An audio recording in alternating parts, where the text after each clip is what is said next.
Mesdames, Messieurs, bonjour et merci d'avoir pris ce rendez-vous de l'information. Au sommaire de cette édition, démantèlement d'un réseau de trafiquants de gaz à OD par une équipe de l'Agence nationale de normalisation, de métrologie et du contrôle qualité, ANM. Nous en parlerons dans ce journal. À suivre également dans cette édition l'analyse de Peggy Ludovic Dagba, rédacteur en chef du groupe de presse ITV International et d'NTV Diaspora FM, qui va se prononcer sur certains sujets de l'actualité nationale et internationale. L'Union africaine est sur le point de devenir un membre à part entière du G20 qui aura lieu à la fin de la semaine à New Delhi, et c'est en Chine. Voilà pour le sommaire, le développement c'est maintenant.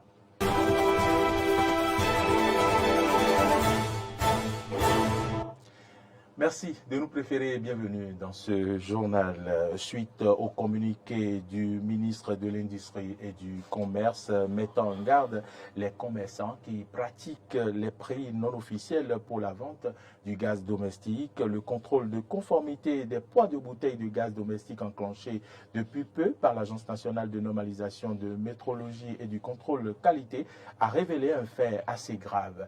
L'équipe conduite par le directeur de l'inspection et du contrôle de l'ANM dans sa mission régalienne de la surveillance du marché a effectué une descente à OD à quelques encablures de la frontière Bénin-Nigeria, appuyée par les éléments de la police républicaine du commissariat de la localité. Et sur place, l'équipe découvre un site de recharge de bouteilles à gaz à l'air libre sans aucune mesure de sécurité requise en la matière. Les faussaires rechargent toutes sortes de bouteilles à l'effigie des compagnies connues au Bénin.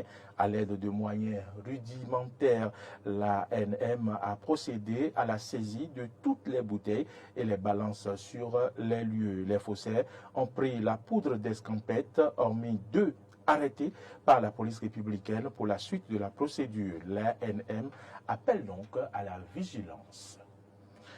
Les cadres des ordres de l'enseignement et leurs partenaires techniques et financiers participent à un atelier qui a démarré depuis hier. Il s'agit des travaux de la revue sectorielle conjointe de l'éducation au titre de l'année 2023. C'est le ministre des enseignements maternels et primaires, Saliman Karimou, qui a procédé à l'ouverture des travaux. C'est une rencontre qui réunit directeurs techniques, centraux et responsables d'organismes sous tutelle des ministères de l'Éducation et leurs partenaires techniques et financiers, sans oublier des représentants de la société civile œuvrant dans le secteur. En prenant la parole, le secrétaire technique permanent du plan décennal de développement du secteur de l'éducation va donner le ton des travaux. Le point de mise en œuvre des recommandations de la revue de 2021, l'analyse des ressources allouées au secteur et leur répartition intrasectorielle de 2019 à 2023, le point d'exécution physique et financière du point du budget de 2022 par rapport au budget de 2021, ainsi que celui du budget de 2023 au 30 juin 2023. L'analyse des indicateurs par sous-secteur et la présentation du cadre commun d'appréciation des performances du secteur. En 2 jours, cette rencontre devra permettre d'évaluer collectivement les progrès réalisés dans le secteur éducatif, d'identifier les défis et de renouveler l'engagement des acteurs ici réunis pour une éducation de qualité pour tous au Bénin. Et à ce propos, les partenaires techniques et financiers sont tous disposés à travailler en synergie avec tous les acteurs pour des résultats encore plus probants. Nous devons travailler main dans la main afin de partager nos expertises et mutualiser nos ressources et aligner encore nos actions sur les priorités nationales en matière d'éducation. Cela nécessite une collaboration et une synergie sans faille entre les ministères en charge de l'éducation, les partenaires techniques et financiers, les ONG, les enseignants, les parents et les communautés. En ouvrant les travaux de cette revue sectorielle conjointe du secteur de l'éducation, le ministre Saliman Karimou a saisi l'occasion d'insister sur la volonté du gouvernement de faire de notre éducation le pilier du développement à tous les niveaux. Pour le gouvernement béninois, la question de la profonde transformation de notre système éducatif, en vue d'en faire désormais, et plus que jamais, le socle du développement national c'est-à-dire un système éducatif qui constitue une réelle réponse à l'employabilité, qui promeut l'auto-emploi, la création de richesses, le bien-être individuel et collectif est non négociable. À ce rendez-vous et en tenant compte des avancées notables engrangées ces dernières années dans l'éducation béninoise, le ministre n'a pas manqué de décerner un satisfecit aux partenaires techniques et financiers. C'est le lieu pour moi de reconnaître les efforts méritoires des uns et des autres, notamment la qualité de l'appui que ne cessent de nous octroyer les partenaires techniques et financiers en vue de l'éclosion de notre système éducatif, de sorte qu'il devienne systématiquement résilient et performant. Les travaux prennent fin ce vendredi 8 septembre 2023. Autre information dans ce journal, l'Observatoire de la déontologie et de l'éthique dans les médias, ODEM, 9e mandature, organise à compter d'hier et ce jusqu'au 7 octobre des journées éthiques et déontologiques dénommées GED 2023. La conférence inaugurale a eu lieu hier à la Maison des médias Thomas Meillanson de Cotonou. Suivons le compte rendu avec Clémence Tonokon. Ces journées éthiques et déontologiques de la presse béninoise se veulent le rendez-vous d'éveil des consciences sur les règles éthiques et déontologiques du métier du journaliste. L'ODEM, le tribunal des pairs, en instaurant ces journées, a un objectif clair. Notre objectif est d'asseoir, en organisant ces journées éthiques et déontologiques, c'est d'asseoir donc les bases d'une autorégulation spécifique au numérique. C'est pour ça que le thème que nous avons choisi s'intitule l'éthique et la déontologie à l'épreuve du numérique. Comment réguler aujourd'hui nos productions sur Internet? Comment fixer de nouvelles règles pour que nous continuions justement des essais dans la régularité et surtout dans la responsabilité. Responsabilité, c'est le mot-clé. Responsabilité sur Internet, responsabilité qui engage nos communautés, responsabilité qui engage notre développement, responsabilité qui engage nos rédactions, responsabilité qui engage notre profession. La vice-présidente de l'Assemblée spéciale des associations fêtières des professionnels des médias, elle, est revenue sur l'importance et la nécessité pour le journaliste de faire preuve de responsabilité dans l'exercice de son métier. Il est important pour chaque professionnel de médias de faire preuve de responsabilité dans le traitement de l'information. Cette responsabilité passe par le respect du code d'éthique et de déontologie. Car il est important de savoir que la déontologie dans le traitement de l'actualité protège aussi bien le professionnel, les professionnels de l'information que le public. Le respect de la déontologie garantit des comportements éthiques et des publications saines dans le respect de la personne humaine et de la vérité des faits. Point n'est plus besoin de démontrer qu'avec l'avènement du numérique, les défis sont énormes pour la presse béninoise. C'est à juste titre que le conseiller à la HAC, Bastien Salami, reconnaît que l'ODEM est en phase avec ces défis. L'ODEM est en phase avec les défis du XXIe siècle auxquels les médias sont confrontés.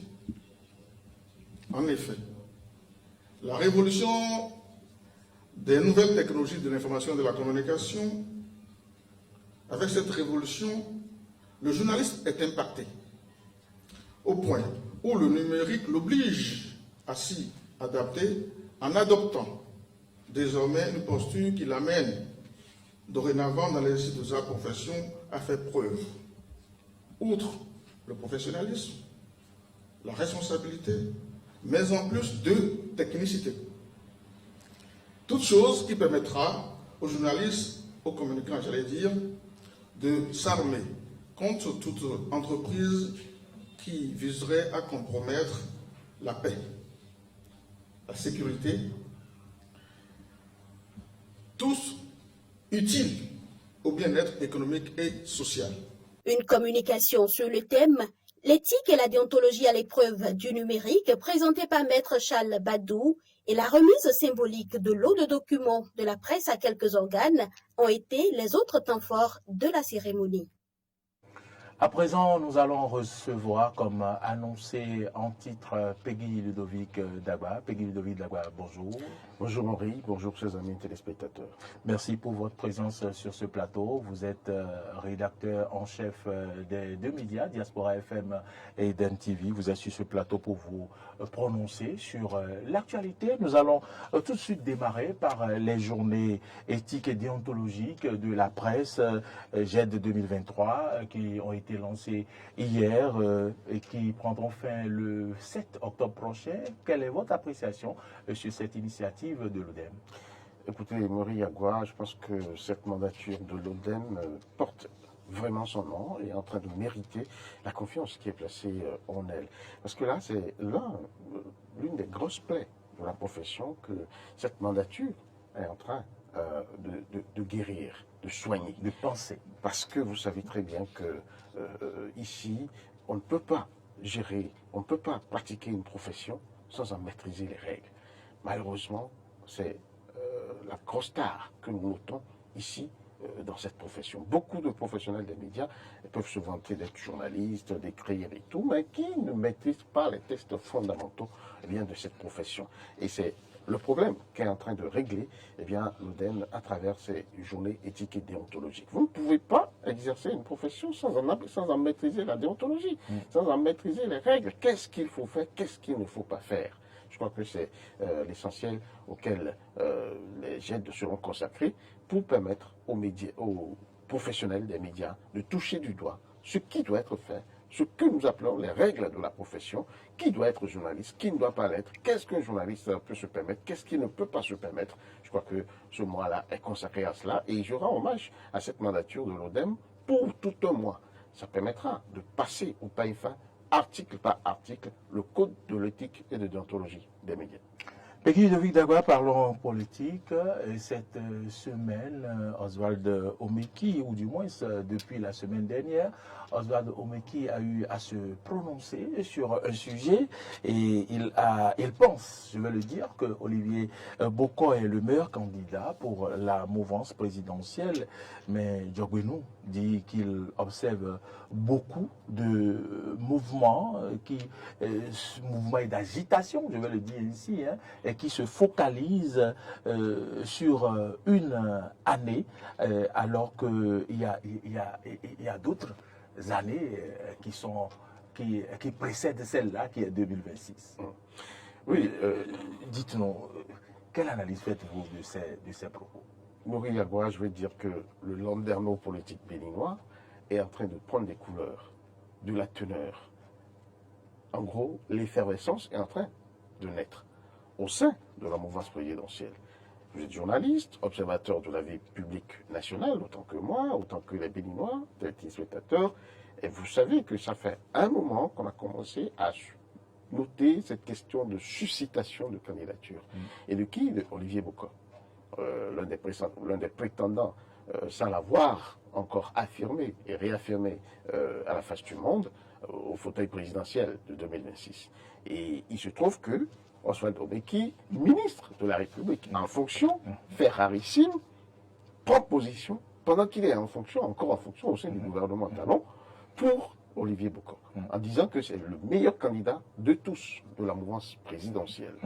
Un certain Diogbenou Joseph Fifamé, président du plus grand parti aujourd'hui au Bénin, l'Union progressiste, le Renouveau, ne peut pas entendre ça et rester de marbre.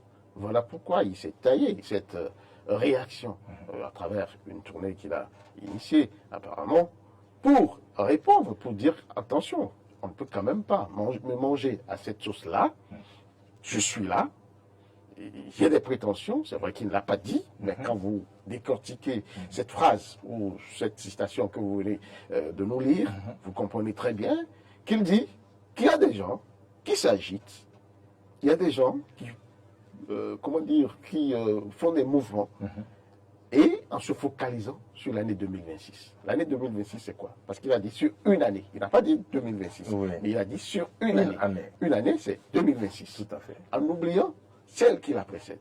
Celle qui la précède, c'est celle que nous vivons aujourd'hui, avec tout ce qui se passe.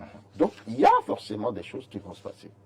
Et il demande alors que les gens prennent de la prudence, observent la prudence nécessaire avant d'aller très vite en besogne. C'est ce qu'il veut dire dans sa citation. Et quand je mets ces deux éléments ensemble, je dis, c'est pour ça que je dis que l'effervescence commence à naître.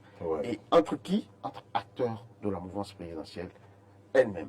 Et ce que vous ne savez pas, c'est que, dites-nous, Omeki Oswald, le ministre des Sports actuel, est membre du bureau de l'Union progressiste Le Renouveau. Et Djobenu Joseph en est le président. Donc, voilà deux acteurs majeurs du parti Union progressiste qui se mettent Olivier Bokor, membre de l'Union progressiste. Tout à fait. Et ce qui m'amène à vous demander, et si l'UP, en 2026, arrivait à avoir plusieurs candidatures, comment s'en sortiront-ils? Ben écoutez, le parti va mieux porter son nom aussi à ce niveau-là, tout simplement. Parce que il y aura, puisque désormais la loi impose que les candidatures proviennent des partis politiques. Il n'y aura plus de candidats ex nihilo qui sortent de nulle part, pour vote providentiel. Et je voudrais vous faire observer quand même que depuis 1960 à nos jours, un parti politique n'a jamais pu élire le président de la République ici au Bénin. C'est toujours un halogène qui vient de la société civile, qui vient de monsieur tout le monde et qui prend, comment dire, les rênes de l'État aux grandes dames des partis politiques. Donc, les constitutionnalistes, je veux parler des parlementaires, ont voulu corriger la chose en imposant désormais que les candidats proviennent des partis politiques. Alors, si vraiment il en arrivait que le parti Union progressiste, le Renouveau, engrange plusieurs candidatures, parce que les prétentions seront multiples et multiformes, elles viendront de partout, il n'est pas, comment dire, de risque qu'on recourt aux primaires pour la première fois. Ce sera des primaires qui seront vraiment organisées pour permettre à chaque candidat de venir présenter ses offres afin que les membres du parti puissent les apprécier et déjà procèdent à une élimination interne afin que le meilleur puisse émerger.